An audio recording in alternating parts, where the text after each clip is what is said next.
कभी कभी जिंदगी इतनी खामोश हो जाती है ना कि अपने ही सांस की आवाज भी बोझ लगने लगती है। ऐसा लगता है जैसे सब कुछ रुक गया हो, सपने, उम्मीदें और तुम खुद भी। और फिर तुम खुद से पूछते हो, क्या मेरी जिंदगी बस इतनी थी? आज की कहानी किसी और की नहीं, आज की कहानी तुम्हारी है। एक लड़की थी बिल्कुल तुम्हारी तरह, सिंपल, ज्यादा बोलती नहीं थी। लोग उसे कहते थे एवरेज। स्कूल में भी वो कभी टॉप नहीं करती थी, कॉलेज में भी वो भीड़ का हिस्सा थी।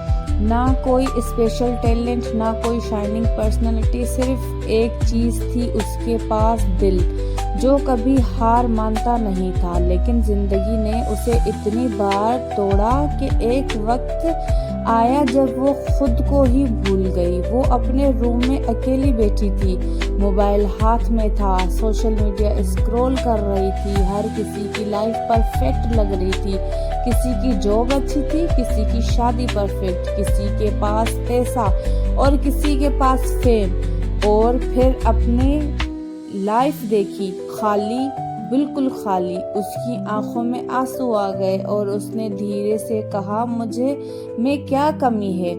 ये सवाल सिर्फ उसके नहीं है, ये सवाल हर उस इंसान का है जो अपने वैल्यू भूल चुका है, जो कंपैरिजन में इतना खो गया है कि अपनी पहचान ही खो दी है। लेकिन कहानी यहीं खत्म नहीं होती, असल कहानी तो यहाँ से शुरू होती है।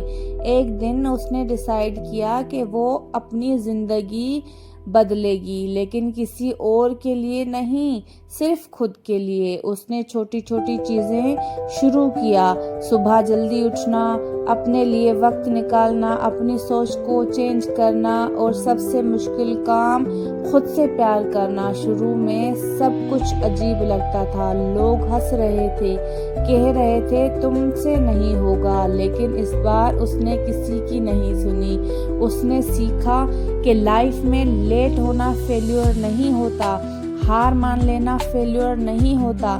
दिन गुजरते गए, महीने गुजरते गए और धीरे धीरे वो बदलने लगी। उसकी सोच बदली, उसका कॉन्फिडेंस बदला और सबसे इम्पोर्टेंट, उसका नजरिया बदल गया। अब वो किसी से कंपेयर नहीं करती, अब वो कल से बेहतर बनने की कोशिश करती है। एक दिन उसने मिरर में खुद को देखा और मुस्कुराए, क्योंकि इस बार उसने किसी और को नहीं, खुद को जीता था। आज लोग उसे देखते हैं और कहते हैं वो इतनी स्ट्रॉन्ग है, लेकिन उन्हें नहीं पता कि इस स्ट्रेंथ के पीछे कितनी रातों के आंसू हैं, कितनी बार टूट कर खुद को जोड़ना पड़ता है। और तुम जो ये सुन रहे हो, तुम्हारी कहानी भी बिल्कुल इसी ही है। तुम भी टूट चुके हो।